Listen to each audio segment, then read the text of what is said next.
যুক্তরাষ্ট্রে আগামী ১৪ জুন থেকে ১৩ জুলাই পর্যন্ত অনুষ্ঠিত হবে ফিফা ক্লাব বিশ্বকাপ। আর এই ক্লাব বিশ্বকাপে মেসি এবং ক্রিস্টিয়ানো রোনালদো একই ক্লাবের হয়ে খেলবেন বলেছেন স্বয়ং ফিফা সভাপতি জিয়ান্নি ইনফান্তিনো।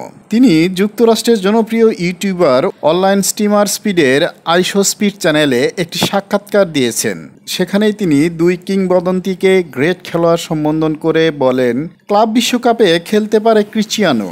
এ নিয়ে আলোচনা চলছে। কে জানে, কোনো ক্লাব হয়তো তাকে সই করাতে চায়। এখনও কয়েক সপ্তাহ বাকি আছে, মজা হবে। কয়েক মাস আগে ইন্টার মিয়ামিকে ঘিরে একটি গুঞ্জন চাউর হয়েছিল। মেজর লিগ সকারের ক্লাবটি নাকি রোনালদোকে দলে ফেরাতে চায়। মেসি নাকি রোনালদোকে নিয়ে আসার বিষয়ে সম্মতি দিয়েছেন। বেকহাম নিজেই নাকি এই বিষয়ে রোনালদোকে রাজি করানোর চেষ্টা করছেন। এ বিষয়ে ফিফা সভাপতি বলেন, আমি তাদেরকে একসঙ্গে খেলতে দেখতে চাই।